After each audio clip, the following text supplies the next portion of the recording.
तप्त मानस शांत हों, जिनके गुणों के गान में वे वर्धमान महान जिन विचरे हमारे।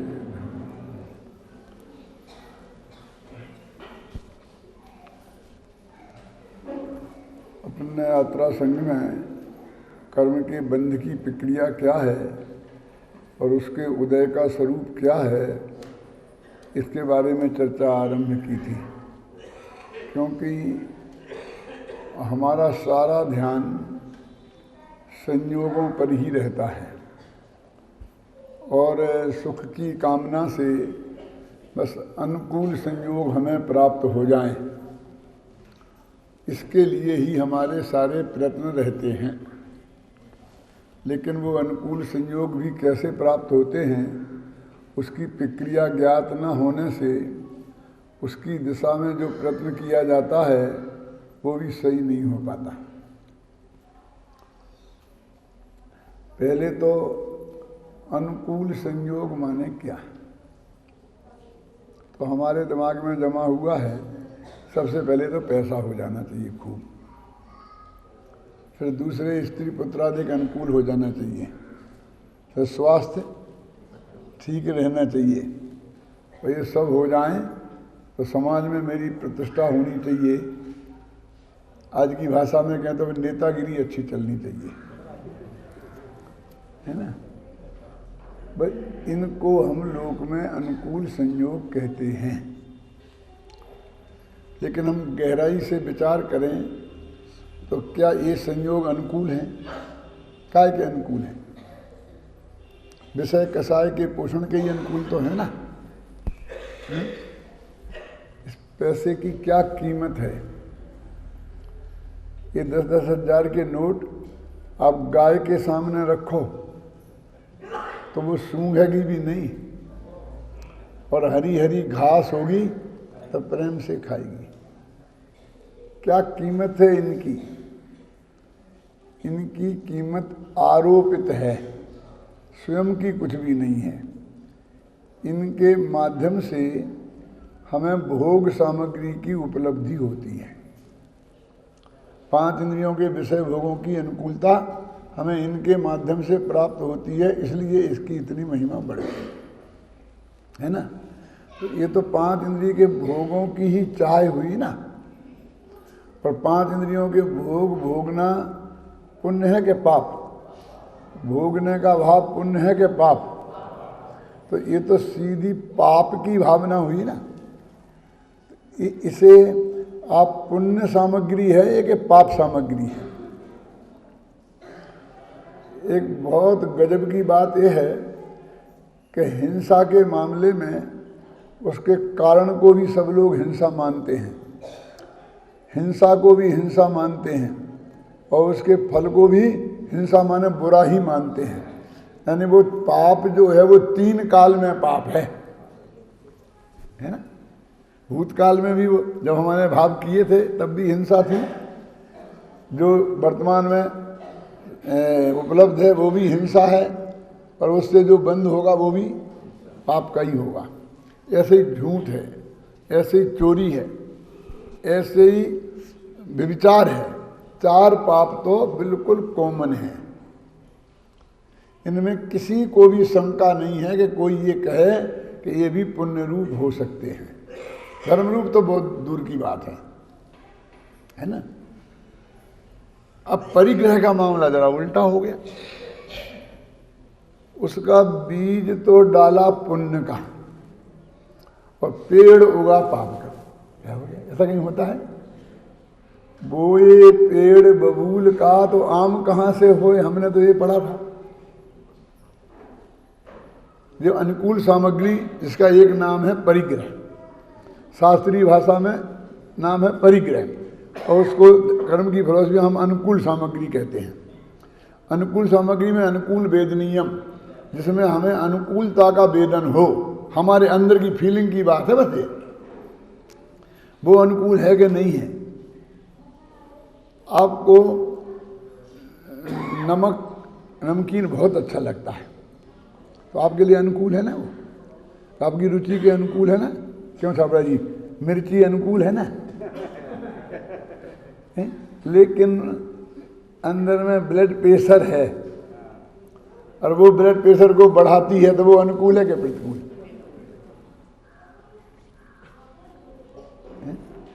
अपने यहाँ 5 प्रकार के अभक्ष बताए हैं, जरा समझना, बहुत मार्मिक बात है।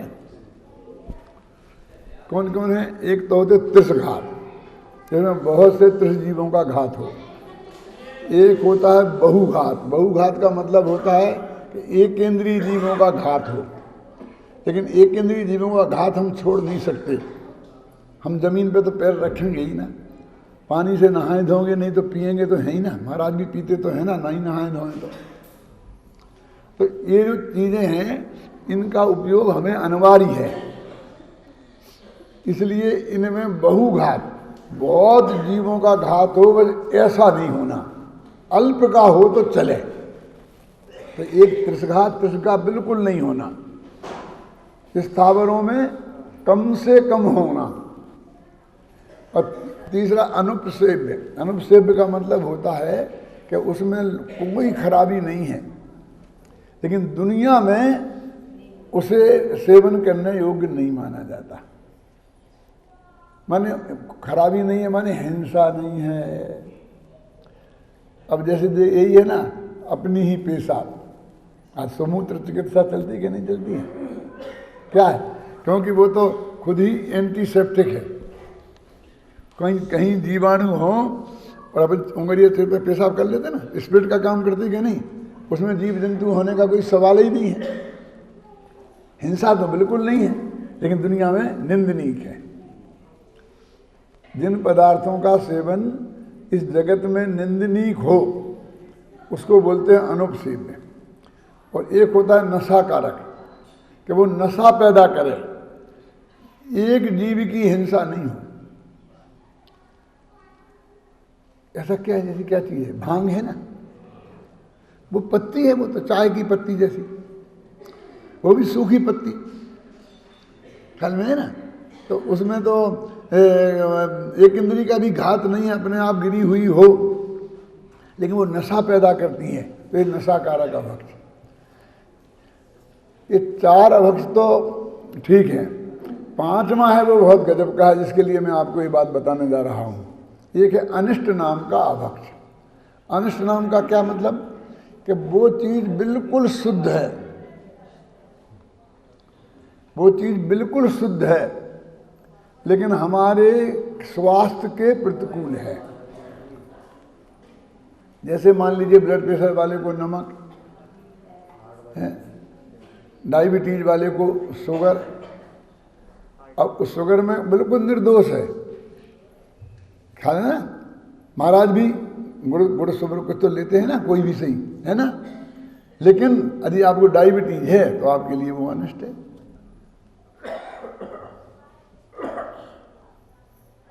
घी, अठपेरा घी, बिल्कुल जो महाराजों को आहार दान में दिया जाता है, वो घी हार्ट के पेशेंट के लिए वो अभक्ष है कि नहीं?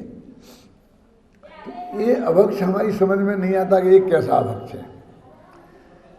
जब जीव का घात बिल्कुल नहीं है, वो मुनि महाराज भी ले सकते और हमारे लिए अभक्ष, कि देखो जो तुम्हारे स्वास्थ्य के प्रतिकूल हो उसका सेवन तुम्हें तीव्र राग के बिना नहीं होगा। क्यों?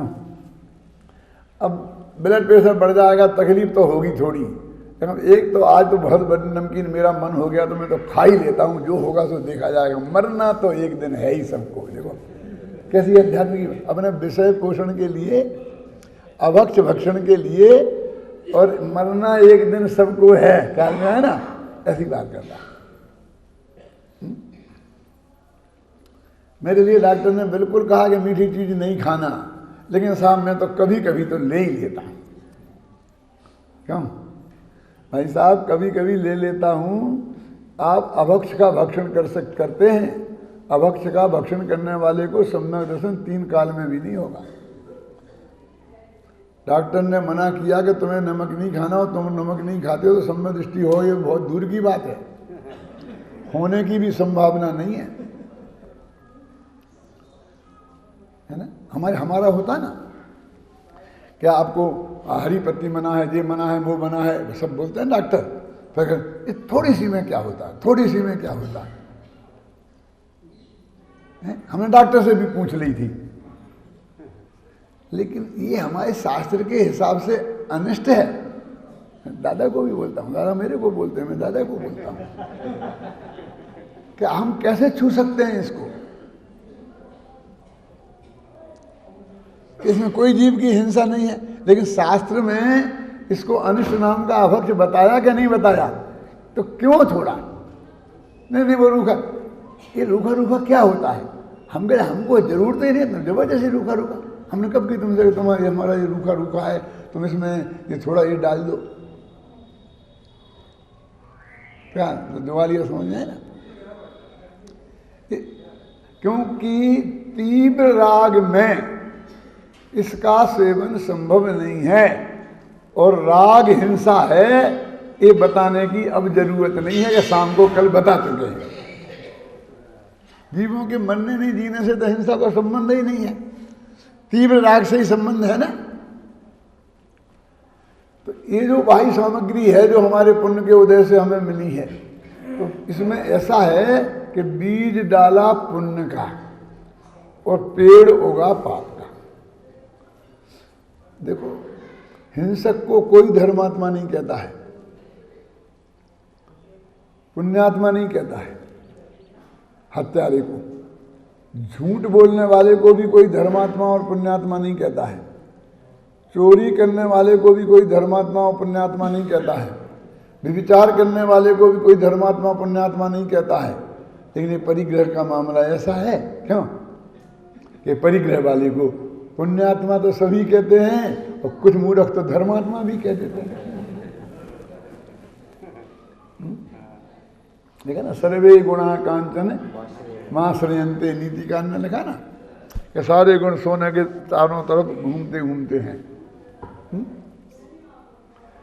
टोडरमल जी ने सम्यक ज्ञान चंद्रिका की भूमिका में एक चर्चा की कि क्या फायदा है तुम्हारे शास्त्र मास्त्र की बात करें, धर्म तो दान पुण्य करने से होता है क्या? और दान पुण्य तो जब ही करेंगे जब पैसा होगा हाथ में, है? और इन दानवीरों के ऐसा लिखा, अच्छे अच्छे पंडित इनके चक्कर काटते हैं।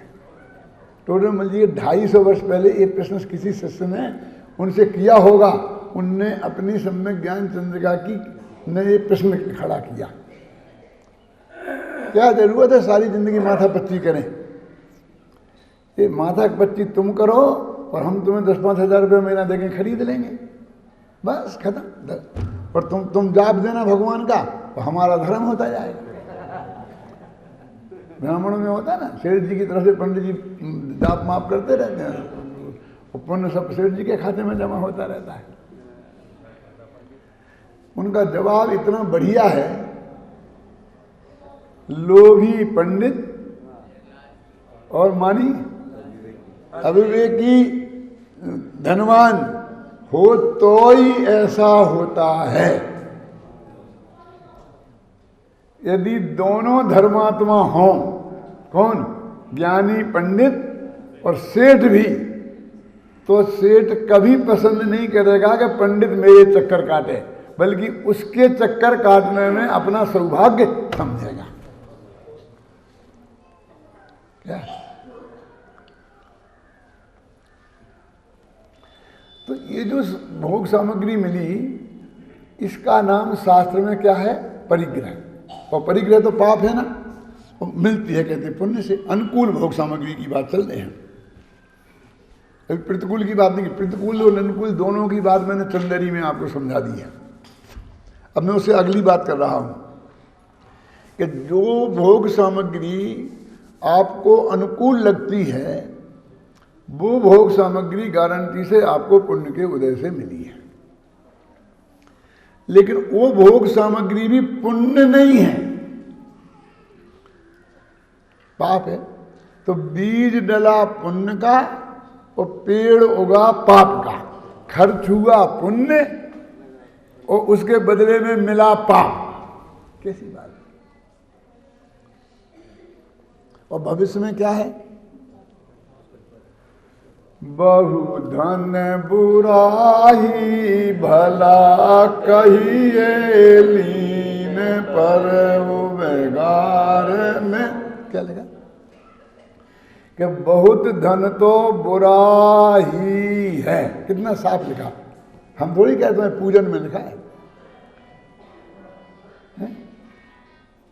मैं तो इसका बहुत भोगा हुआ हूं, आज से नहीं, जब तक मुझे स्वामी जी के दर्शन भी नहीं हुए थे, ये तत्व ज्ञान भी नहीं हुआ था।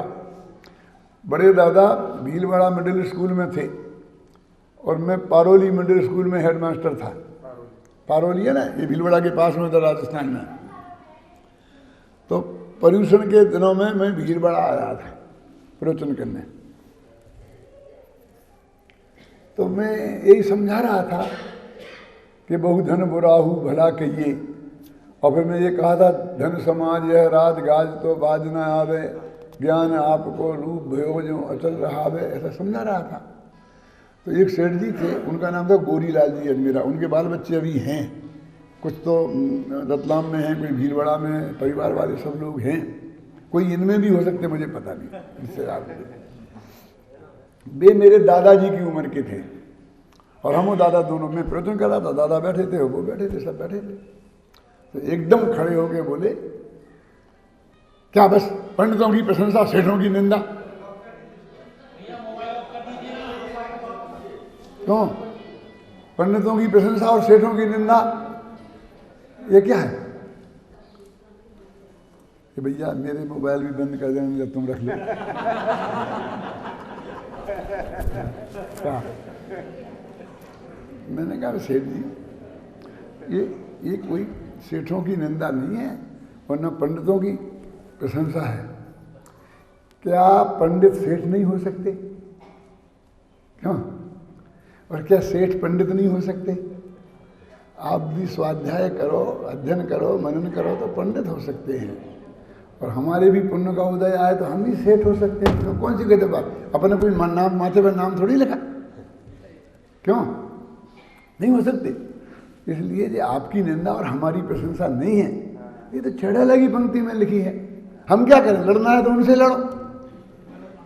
तो वो बोले, हाँ हमने ये बाल धूप में सफेद नहीं किए हैं, हमें तो हम तुम्हारे बराबर तो हमारे पोते खेलते हैं। ये शब्द उन्होंने भरी सभा में कहा। ये तुम्हारे अशोक बड़जात्या वगैरह है ना, इनके नाना जी वगैरह के भाई थे वो, इनके परिवार, नाना जी के परिवार के। अब ये आज ये 73 वर्ष का हुकुमचंद आप देख रहे हो और वो 21-22 वर्ष का हुकुमचंद कैसा होगा उसकी आप कल्पना करो। मैंने कहा सेठ जी तुम अनुभवी हो, अनुभवी किसे कहते हैं तुम जानते हो? अरे तुम विषय कसाय के अनुभवी हो गए। अनुभव की परिभाषा तो बनारसी दास ने ये लिखी है, वस्तु विचारत ध्यावते और मन पावे विश्राम, और रस स्वादत सुख उपजे अनुभवता को नाम। जानते हो अनुभव किसे कहते हैं? हम अनुभवी हैं। विषय कसाय के अनुभवी हो, फिर क्या हुआ होगा आप कल्पना कर सकते हो, क्योंकि वो भी लाल मिर्च से कम नहीं थे।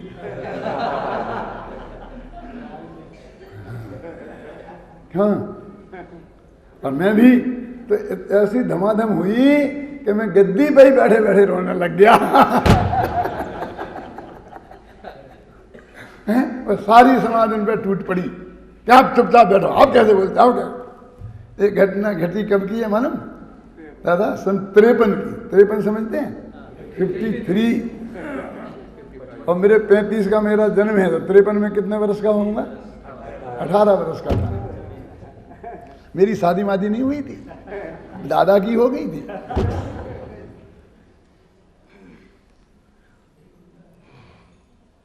फिर भी ऐसा नहीं, मुझे भागना नहीं पड़ा। फिर वो सेठ जी की बोलती बंद हो गई और मेरे प्रवचन हुए धमाधम 10 दिन तक लगातार।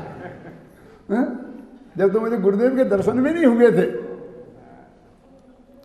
ये भाई, ये ज्ञान की प्रशंसा और धन की निंदा है, धन वालों की नहीं और ज्ञान वालों की नहीं।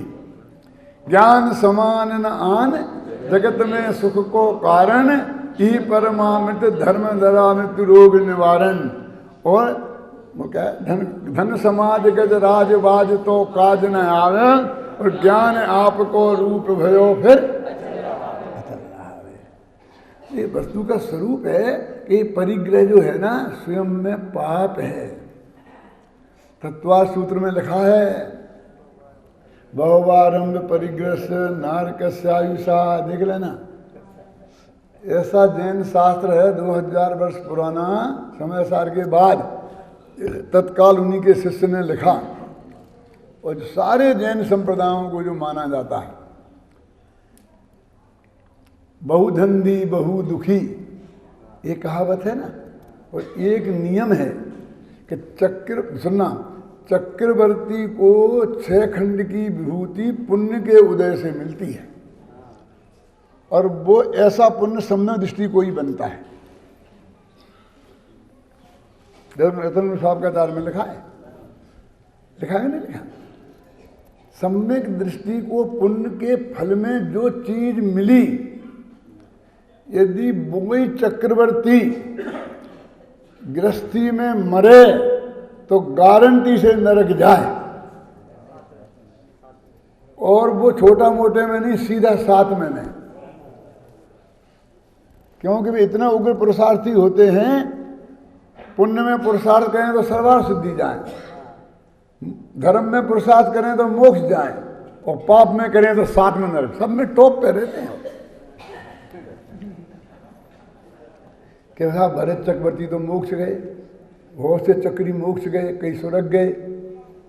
अरे चक्रवर्ती एक भी मोक्ष नहीं गया। जब चक्रवर्ती तो छोड़ के नग्न दिगंबर मुनिराज हुए तब मोक्ष गए ना। तो मुनिराज मोक्ष गए कि चक्रवर्ती? बेचारे वे मुनिराज हो गए सब छोड़ के, फिर केवल ज्ञान होगा तो अरहंत हो गए, फिर मोक्ष में चले गए तो सिद्ध हो गए, और हम अभी से ठोके जा रहे हैं भरत चक्रवर्ती भरत चक्रवर्ती। क्या हो गया है, तुम पागल हो गए हो? पुरानी बात क्यों करते हो? और पुरानी कहना तो उसके पहले वे कहां थे? नरक में भी तो नारकी कहो ना। पुरानी बात से अभी वर्तमान में जब वे मोक्ष गए, जब वे चक्रवर्ती नहीं थे। चक्रवर्ती मोक्ष नहीं जाते हैं, समझ में ना। लेकिन हमारा दिल इतना ना समझ है कि वो हमें जो चक्रवर्तित्व की महिमा है ना, वो हमारे दिल से छूटती नहीं है। अब अपन यहाँ से चल रहे हैं ना, वहाँ नहीं कह सकता हूँ, इसलिए यहाँ कह देता हूँ। वहाँ 3 मूर्ति मिलेंगी, शांतिनाथ, कुंतनाथ और अरहनाथ भगवान के। क्या क्यों, ठीक है कि नहीं राजेंद्र कुमार जी पंडित जी? क्यों भैया, क्यों? कि पंडित जी आप समझते नहीं, मुझे समझा दो ना। एक ही धंधा है समझने और समझाने का, दूसरा धंधा जिंदगी में किया ही नहीं है। कि तीनों चक्रवर्ती थे, तीनों कामदेव थे, तो तूने 24 तीर्थंकरों में जो चुनाव किया, क्योंकि केवल ज्ञान तो सबको एक सा था, अनंत सुख सबको एक सा था, उनमें तो कोई फर्क नहीं था ना। तो तूने चुनाव किया चक्रवर्तित्व और कामदेव का, माने शरीर की सुंदरता का और पैसे का तूने चुनाव किया। ये तेरी परिग्रह संज्ञा है, ये अनुकूल सामग्री की महिमा है तेरे को, जो पुण्य के उदय से मिलती है। एक सुंदर शरीर क्यों, और अनुकूल भोग सामग्री, स्त्री पुत्र मकान राजा धन पैसा। क्या ये चुनाव तुमने कैसे, कौन सी रुचि ने तुम्हें 3 ये चुने? तुमने भैया श्रेयांशनाथ, बांसपूज और विमलनाथ क्यों नहीं चुने? इनमें क्या कमी थी?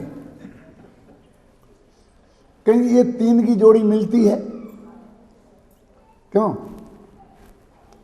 माने उस चुनाव के पीछे आपके क्या हेतु रहा, इस पर आप विचार करो।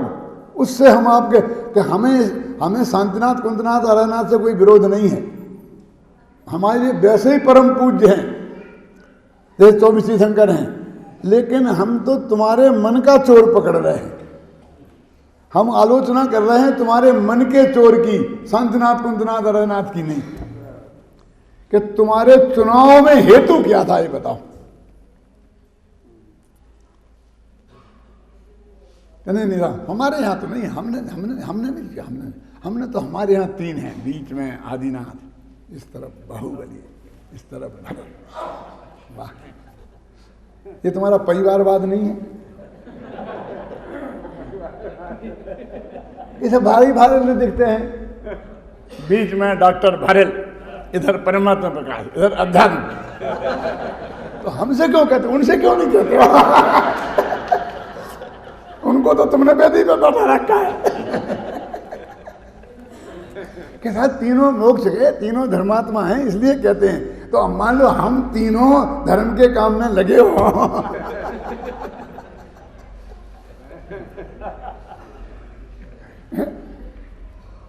क्या चावड़ा जी, कोई दिक्कत है? मैं ये कहना चाहता हूं कि तुमने ये चुनाव क्यों किया? तीर्थंकर 24 में कम थे, आदिनाथ और आदित्यनाथ और संभवनाथ 3 बैठा देते, कहीं नहीं मिलेगी 3 की जोड़ी। ये 3 की जोड़ी ढूंढ के लाओ विश्व में, कौन? आदिनाथ, आदित्यनाथ और संभवनाथ नहीं मिलेंगे। हमने जब अपने यहाँ 3 की मूर्ति विराजमान करने का हमारे यहाँ समाचार आया तो हमने कहा कि आदिनाथ, भरत और बाहुबली नहीं चलेंगे, शांतिनाथ, कुंतनाथ और अरनाथ नहीं चलेंगे। चुनाव हो करो, हमें कोई मतलब नहीं है, चुनाव करें हम, लेकिन उसमें कोई हेतु तो होना चाहिए सात्विक परमात्मा। तो हमने चुनाव किया, विश्वादि वीरांतेभ्यो नमार्घम, कि पहले ले लो, एक लास्ट के ले लो, इंजन और गार्ड का डब्बा ले लो, तो बीच के डब्बे तो आ ही गए। क्या माने इसमें कोई ना तो परिवारवाद है, ना चक्रवर्तित्व का पैसावाद है इसके चुनाव में। कि हमारे 24 तीर्थंकर हैं, अब 24 नहीं करना है विराजमान, 3 करना है। तो अपन बोलते हैं ना विश्वादि महावीर पर्यंत 24 सिंह के पूजन में यही तो बोलते हैं। होंगरी में 24 का नाम क्यों नहीं लेते? एक आदिनाथ, एक महावीर, अब एक और बचे थे बीच में, तो बोले पासनाथ। मैं कहा नहीं, क्यों भैया, पासनाथ में तुम्हारा क्या विरोध है? कि हमने क्या किया कि बीच में बनाया महावीर का जल मंदिर बाबागिरी, और इस तरफ आदिनाथ का कैलाश पर्वत बनाया, तो सफेद बर्फ का, सफेद संगमरमर का पहाड़। तो अगर सबसे बड़ा तीर्थ अपना सम्मेद शिखर है, इसलिए उस तरफ हमने सम्मेद शिखर बनाया, और सम्मेद शिखर का नाम आते ही पासनाथ चक पड़ते हैं। और फिर झगड़ा, फन वाले के बिना फन वाले में झगड़े में नहीं पड़ने का अपन को। तो हमने कहा सम्मेद शिखर से अकेले पारसनाथ मोक्ष नहीं गए थे, 20 तीर्थंकर मोक्ष गए थे, और उसमें शांतिनाथ भी गए थे। तो हमने शांतिनाथ को तीसरा,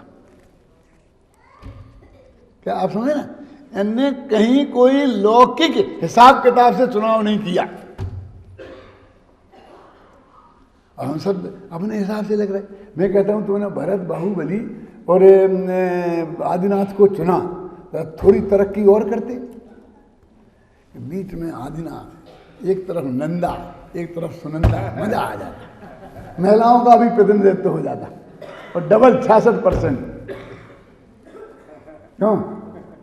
गौरव के साथ कह सकते थे कांग्रेस ने 10% महिलाओं को टिकट दिए, भारतीय जनता पार्टी ने 9% दिए, और हमने 66%।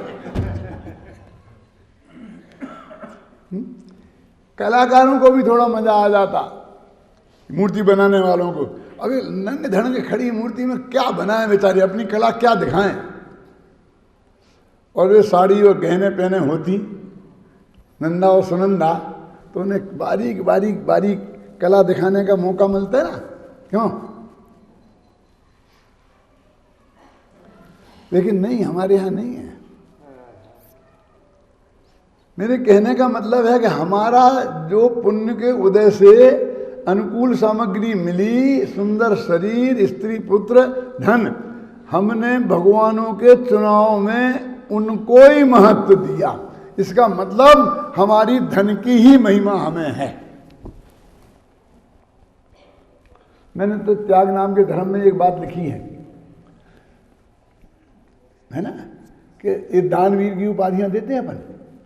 तो दान तो 4 प्रकार के हैं ना, दान 4 प्रकार, आहार दान, औषध दान, अभय दान और ज्ञान दान। तो भैया ये तुमने सब, इनमें से पैसा दान नाम का कोई दान नहीं है। आहार दान, औषध दान, ज्ञान दान और अभय दान। अब ये चारों दान तो एक तरफ रह गए, तो ये पैसा दान नाम का सबसे बड़ा दान बन बैठा। और जितने दानवीर इस समाज में मिलेंगे वो सब नगन नारायण वाले मिलेंगे। दानवीर की उपाधियां जिनका दान में नाम नहीं है उनको मिलती हैं। किसी विधवा बहन को जो रोजाना मुनिराजों को आहार दान दे करके ही भोजन करती है, भले सेठ जी ने चौका चला रखा हो, खर्चा सेठ जी लगाते हों और उसकी नियुक्ति कर दी हो, क्यों करना पड़ती है ना, लेकिन उस विधवा बहन को आज तक किसी ने दानवीर की उपाधि देने की नहीं सोची। आहार दान सबसे नंबर का है ना, उसे देना चाहिए ना। ये आहार दान तो ये माताएं बहनें ही देती हैं ना, सही दूसरों को तो अपने पति को बच्चों को तो देती हैं, इन्हें क्यों नहीं देते हो दानवीर की उपाधि? क्यों? औषध दान, ये वैद्य डॉक्टर क्यों जिंदगी भर सैकड़ों मरीजों के लिए औषधि दी, कोई को वैद्य को आज तक दानवीर की उपाधि नहीं मिली होगी। जिस सेठ ने वो बिल्डिंग बनाई उस सेठ को दानवीर की उपाधि मिलेगी, वैद्य को नहीं। हम ऐसा है कि जो, और अब मैं ज्ञान की बात भी कर लूं ज्ञान भी तो एक दान है। हमें कोई दानवीर की उपाधि देने की सोचता ही नहीं है, मैं अपील नहीं कर रहा नहीं, उपाधियां तो आपने हमें इतनी दी कि अभी एक पेज पूरा कम पड़े, हम लिख नहीं सकते हैं। लेकिन विद्या भारती वाचस्पति क्या क्या कहते हैं, क्यों तत्ववेत्ता जो भी समझ लो, लेकिन कोई हमें दानवीर की उपाधि देने को तैयार नहीं है। और निकालो 10-20 लाख रुपया तो दे देंगे।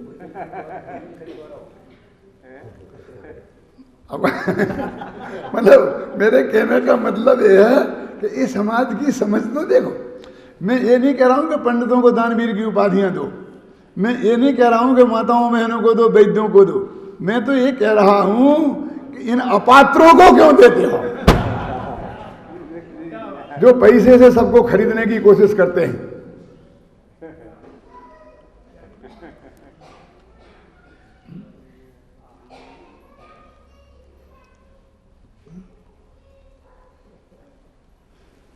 तो अपनी बात चल रही थी कर्म के उदय से जो अनुकूल सामग्री मिली, उस अनुकूल सामग्री का नाम शास्त्र में एक नाम से पुकारो तो क्या नाम है उसका? परिग्रह।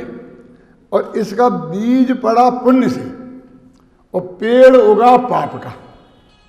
अब भविष्य में अपन ने बात कही थी, बहु धन बुराहू, यहां से अपनी गाड़ी वहां को गई थी, लेकिन बहुत धन तो बुरा ही है, इसमें कोई शंका नहीं है। भला कहिए, लेकिन उसे भला कहा जाता है नहीं, कहा जाता है व्यवहार से, कि व्यवहार भी बिना अपेक्षा के नहीं होता, वो व्यवहाराभास है। यदि उसमें अपेक्षा नहीं लगी हो छाबड़ा जी, तो वो व्यवहार नहीं है, व्यवहाराभास है। तो अपेक्षा बताओ कि लीन पर उपकार में, यदि उसे परोपकार में लगाओ तो उसे भला कह दिया जाता है, भला हो नहीं जाता। समझ में है ना? ये अपेक्षा है। अब कैसी गजब बात है कि अपने बेटे को पढ़ाओ लिखाओ, डॉक्टर बनाओ, इंजीनियर बनाओ, खूब खर्चा करो तो पुण्य के पाप? पाप। पड़ोसी के बच्चे को पढ़ाओ तो पुण्य। स्कॉलरशिप दो, है ना, बोलो है? खुद खाओ तो पाप, पत्नी को खिलाओ तो महापाप।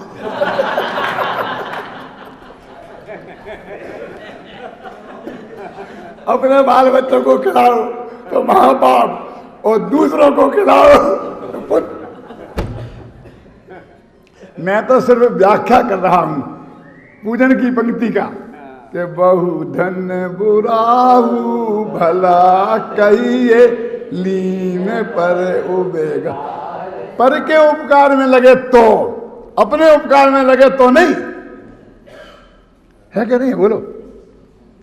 कैसा विचित्र नियम है कि वो ही पैसा एक ही तिजोरी में रखा, एक ही पुण्य से मिला, अपने लिए खर्च करो क्यों तो पाप, और दूसरों के लिए करो तो पुण्य।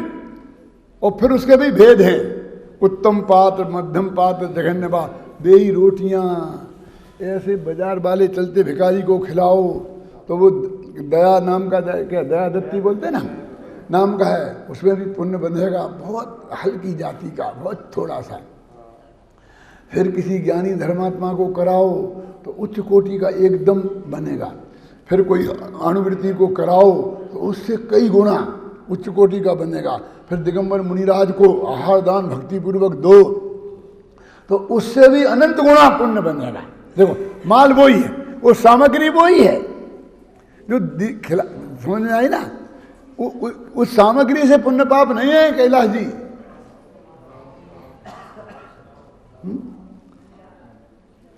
समझे? सामग्री से पुण्य पाप नहीं है।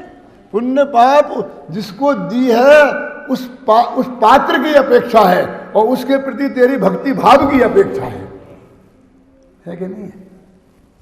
ऐसा कोई दान नहीं है कि एक ब्राह्मण था, जिंदगी भर तो उसने दान लिया था, और जब भी समाधि मरण होता था किसी का तो वो जाता था, फिर लोग बुलाते थे, वो समझाता था कि सेठ जी दान निकालो, दान निकालो, तो सेठ जी दान निकालते थे। अब वे पंडित जी मरने लग गए तो घर के बच्चे बैठे थे, 4 बट्टे थे, 4 बेटियां थी, सब बहुएं थी, सब थी। तो अब वो पंडित जी भी, तो वे घर के बच्चे ही समझाने लगे। उन्हें सुन रखा था कि मरते वक्त पिताजी ऐसा समझाते हैं कि पापा कुछ दान मान निकालना हो तो दान निकालो कुछ। क्या कि कितना निकलवाना है तुम्हें? कि आप बोल दो, जो आप हमारी हैसियत जानते हो, आप जो बोलना हो बोल दो, हम दे देंगे, हम चुका देंगे। बोले देखो, मैं ऐसा नहीं मानता, तुम चुकाओगे और मैं बोलूंगा ऐसा मेरे को नहीं पसंद है। तुमने नहीं चुकाया तो क्यों? अभी के भाव अलग हैं और बाद के भाव अलग होंगे।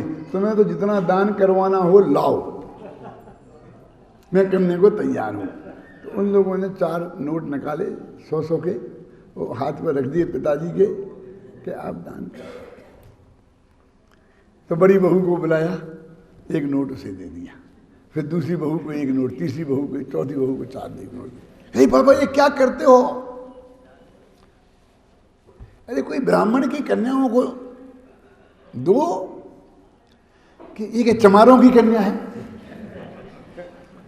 ये ब्राह्मणों की कन्या तो है।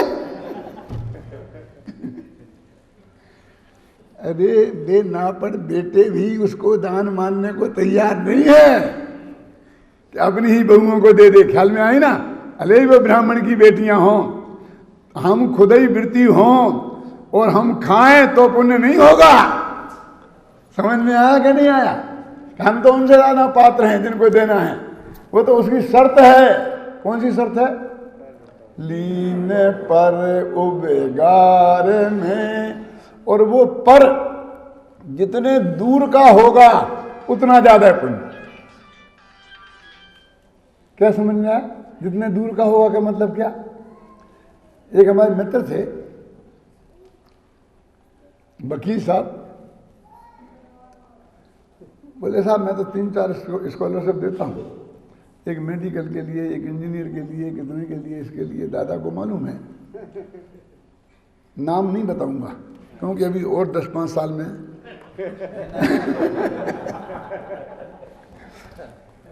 बोले भाई मेरा साला इंजीनियरिंग में पढ़ता है तो उसको दे दी एक स्कॉलरशिप, एक भांजा पढ़ता है डॉक्टरी में तो एक उसको दे दी। और मैंने कहा भैया एक तुम्हारा बेटा भी तो पढ़ता है, उसको भी तो दी है, वो भी गिनाओ ना।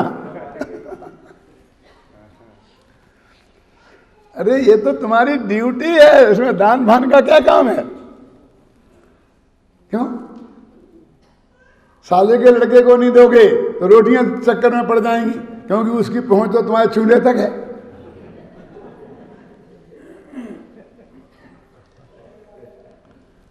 क्यों?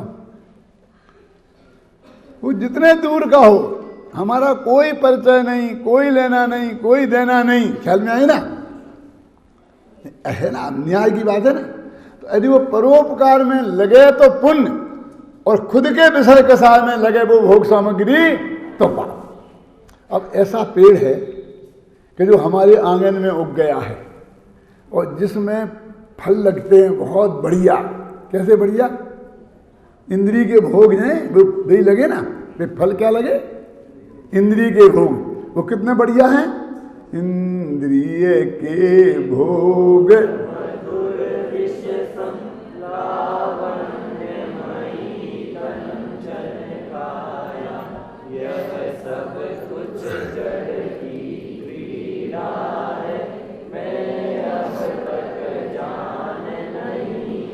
अब तक नहीं जान पाते तो आज जान लो।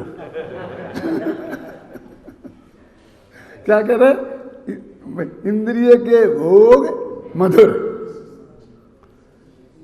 इंद्रिय के भोग बहुत मीठे हैं लेकिन हैं विषसम। ठीक है? अब दूसरा अर्थ, इंद्रिय के भोग मधुर विषसम।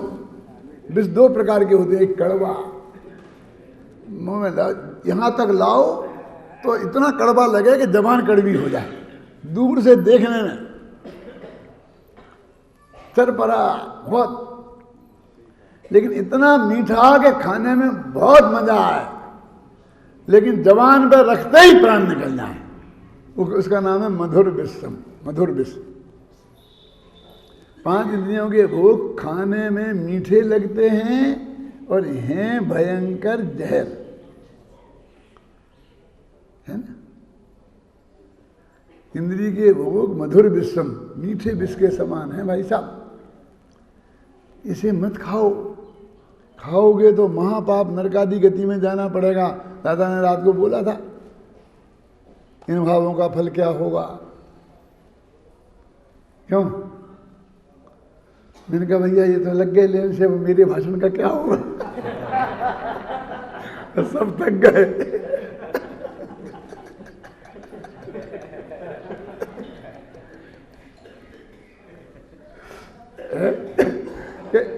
इन भावों का क्या फल होगा? ख्याल में है ना? ये मधुर विषम है, इनको भोगोगे तो मरोगे, और परोपकार में दे दोगे तो अरे भाई फिर मरोगे। क्या घबराना नहीं कि विष खुद खाओगे तो अच्छा नहीं, और दूसरों को खिलाना बहुत अच्छा। क्या कह रहे? सोचिए कभी राजेंद्र जी, जिसे तुम विष मान रहे हो वो दूसरों को खिलाना चाहिए? ऐसा एक प्रश्न आता है शास्त्रों में। और अभी अभी मुझे यात्रा के बीच में भी एक आदमी ने बहुत पीछा, मेरे पीछे चेंट ही गया, मैंने बहुत हाथ पैर जोड़े लेकिन माना ही नहीं। फिर मैंने मुंह फिर के चल दिया। कैसा हो?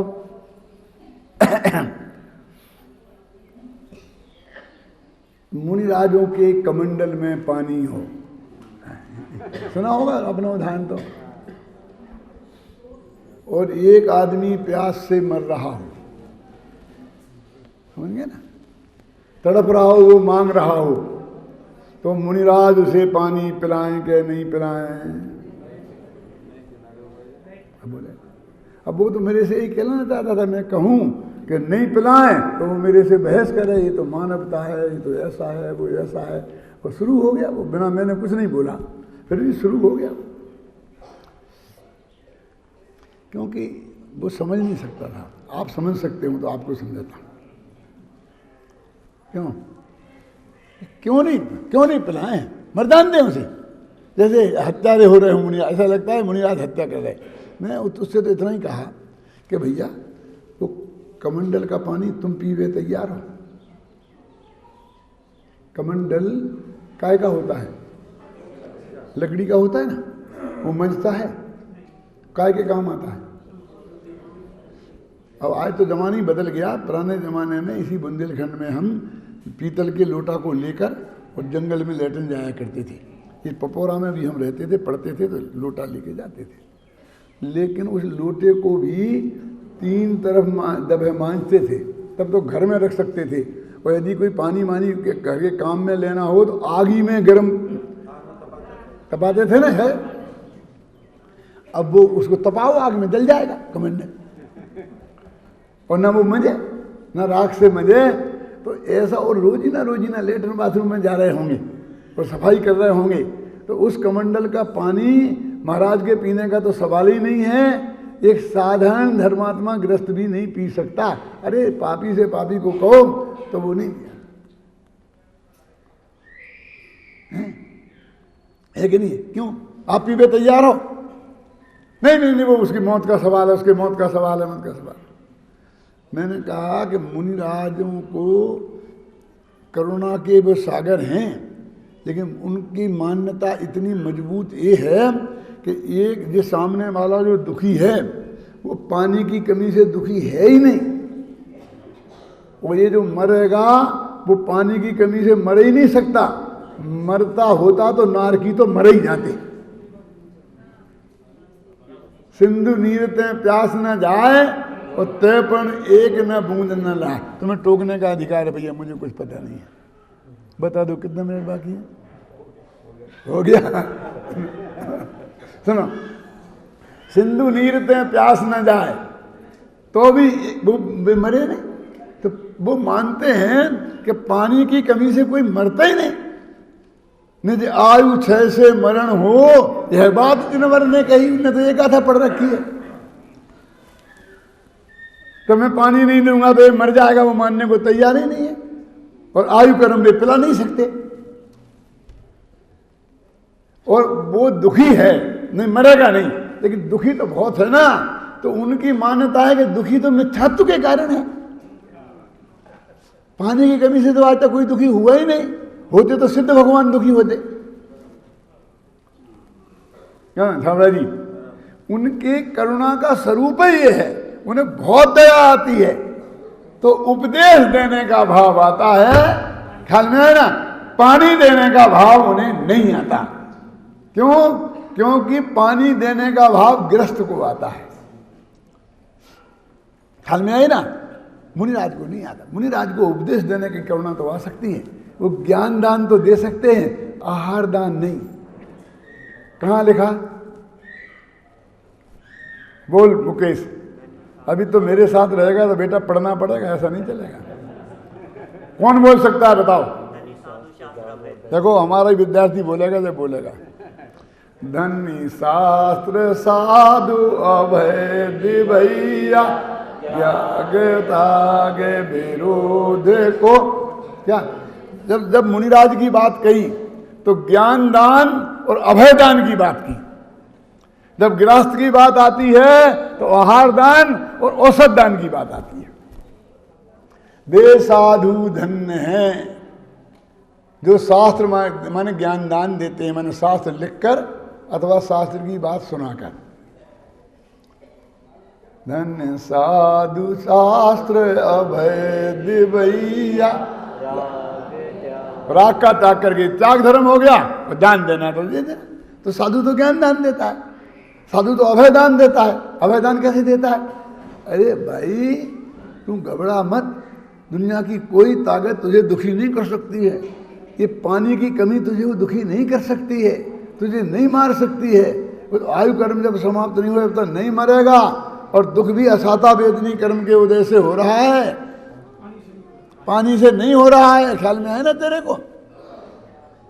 उनको मान्यता ऐसी है रमेश जी, उन्हें विकल्प ही नहीं आता कि साहब नहीं क्या करें, शास्त्र में लिखा है कि साधु को पानी नहीं देना चाहिए, इसलिए भैया मैं तुम्हें पानी नहीं दे सकता हूँ, नहीं तो नहीं लिखा होता, मैं शास्त्र से बंधा नहीं होता तो तुझे दे ही देता,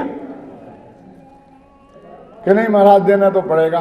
तो देख मैं एक तरकीब बताता हूँ कि मैं तो नहीं दूंगा, वो तू जबरदस्ती छीन के पी ले, मेरी भी होगी तो तेरी भी होगी। मैं तो मना करता रहूंगा। आ गए डाकू, चौकीदार से बोले कहें तो हम तेरे को मार डालेंगे, नहीं तो हम उसे लूटेंगे। कि नहीं मैं तो नहीं लूटने दूंगा, मैं चौकीदारी हूँ। कि नहीं नहीं हम तो मारेंगे, तो मरना है कि तो मार के लूटेंगे, बिना मारे लूटें। सच्ची तुम मानोगे नहीं? कि नहीं मानेंगे। तो मेरे हाथ पैर बांध दो पहले और डाल दो, फिर ले जाओ सब। कम से कम मैं कह तो सकूंगा कि हमारे आगे पकड़ के हाथ पैर बांध दे, मैं क्या करता हूँ, और बंदूक छीन ले, तो ऐसे ही होगी ना। तू छीन पी ले बेटा, तुम पी ले। नहीं तो अब मैं तो क्या करूँ, मैं तो शास्त्र में लिखा मैंने। खेमचंद भाई बोलते अरे गुलाम मार्गी, ऐसा बोलते थे खेमचंद भाई। शास्त्र देख, गुलामी गुलामी तेरे अंदर में उसका स्वरूप ख्याल में नहीं आया। तो मेरे कहने का अर्थ ये है, जब तक ये वस्तु का स्वरूप हम ढंग से कर्म के उदय की व्यवस्था, कर्म के बंध की व्यवस्था, उदय में आगे कैसे फल मिलता है, कैसे जाता है, इस गहराई से नहीं समझेंगे, तब तक धर्म भी समझ में नहीं आएगा।